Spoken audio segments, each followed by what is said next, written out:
மாநில சுயாட்சிக்கான முன்னெடுப்பை நாம் தான் செய்ய வேண்டும், நம்மை விட்டால் வேறு யாரும் செய்வதற்கு இல்லை என்று முதலமைச்சர் மு க ஸ்டாலின் தெரிவித்திருக்கிறார். தொடர்பாக தன்னுடைய கருத்துக்களை பகிர்ந்து கொள்வதற்காக இணைகிறார் அதிமுகவுடைய மூத்த தலைவர் திரு வைகை செல்வன். சார் வணக்கம். இந்த விஷயத்தில் குரியன் ஜோசப்புடைய அறிக்கையில் அதிமுக நிலைப்பாடு என்ன?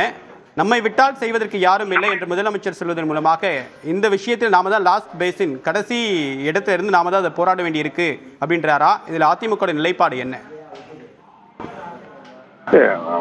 மாநில சுயாட்சி என்பது இந்தியாவினுடைய கூட்டாட்சி அமைப்பில் மத்திய அரசின் தலையீடின்றி மாநிலங்கள் தங்களுக்கான அரசியல், பொருளாதார மற்றும் நிர்வாக அதிகாரங்களை முழுமையாக பெற்று தன்னாட்சியுடன் செயல்படுவதை குறிக்கிறது.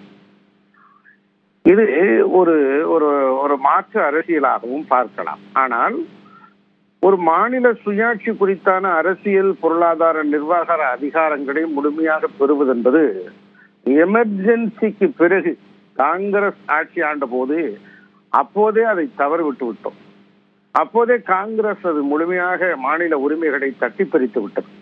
மாநிலங்களுக்கான பொதுப்பட்டியலில் அமைந்திருக்கக்கூடிய கல்வியிலிருந்து, நிதி பகிர்விலிருந்து நம்முடைய ஒட்டுமொத்தமான உரிமைகளை காங்கிரஸ் ஆட்சி செய்கிற போது ஒட்டுமொத்தமாக நாம் பறிகொடுத்து விட்டோம். அதை மீண்டும் பெறுவதற்கான முயற்சிகளை ஒவ்வொரு மாநிலமும் ஈடுபட்டு கொண்டிருக்கிறது.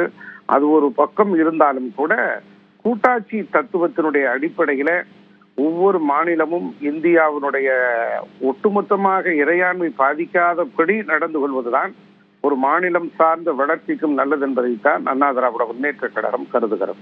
அன்னைக்கு எமர்ஜென்சி அறிவிப்பை அதிமுக வரவேற்றது. இப்ப இந்த நிலைப்பாட்டை திமுக நிலைப்பாட்டை அதிமுக வரவேற்குதா இல்ல என்ன ஸ்டேட்டஸ்கோ? இல்ல, அதாவது வந்துங்க,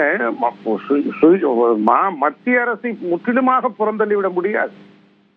அப்படியான ஒரு அதிகார சூழல் தான் ஒவ்வொரு மாநிலங்களுக்குமான அமைப்பாக இருக்கிறது. மத்திய அரசை முற்றாக புறந்தள்ளிவிட்டு ஒரு மாநில ஆட்சி எப்படி நடத்த முடியும்? ஒட்டுமொத்தமாக நிதி அதிகாரம் மத்திய அரசு கையில இருக்கிறது. ஒட்டுமொத்தமாக முழுமையான பல்வேறு அதிகார மையங்கள் அங்கே இருக்கிறது. அவற்றை நாம் கோரிக்கை விடுத்து ஒவ்வொரு நிலைப்பாட்டிலும் நாம் முன்வைக்கலாமே தவிர முற்றாக அதை முழுமையாக புறந்தள்ளிவிட முடியாது என்பதுதான் அண்ணா திராவிட முன்னேற்ற கழகத்தினுடைய கருத்து. உங்களுடைய கருத்துக்களுக்கு மிக்க நன்றி திரு வைகை செல்வன். மாநில சுயாட்சிக்காக அரசமைப்பு சட்டத்தில் மாற்றம் செய்ய வேண்டும், அதை நம்மை விட்டால் செய்வதற்கு வேறு யாரும் இல்லை என்று தமிழ்நாடு முதலமைச்சர் மு க ஸ்டாலின் சட்டப்பேரவையில் தெரிவித்திருக்கிறார். தொடர்பான சிறப்பு நேரலை பார்த்தோம்.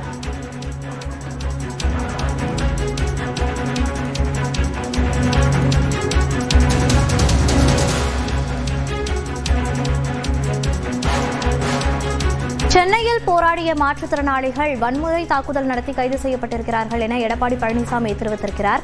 சென்னையில் போராடிய மாற்றுத்திறனாளிகள் வன்முறை தாக்குதல் நடத்தி கைது செய்யப்பட்டிருக்கிறார்கள் என எடப்பாடி பழனிசாமி தெரிவித்துள்ளார்.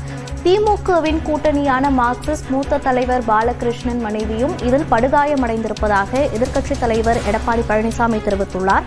திமுக கூட்டணி கட்சி தலைவரின் மனைவியே காவல்துறை தாக்குதலுக்கு ஆளாகும் நிலைதான் இப்போது இருக்கிறது என்றும் எடப்பாடி பழனிசாமி குற்றம் சாட்டியிருக்கிறார். மாற்றுத்திறனாளிகளை கருணையின்றி நள்ளிரவு முழுவதும் அலைக்கழித்து அடிப்படை உரிமைகளை கூட மறுத்துள்ளனர் என இபிஎஸ் குற்றம் சாட்டியிருக்கிறார். சென்னையில் போராடிய மாற்றுத்திறனாளிகள் வன்முறை தாக்குதலுக்கு ஆளாக்கப்பட்டு கைது செய்யப்பட்டிருப்பதாக எதிர்க்கட்சித் தலைவர் எடப்பாடி பழனிசாமி குற்றம் சாட்டியிருக்கிறார்.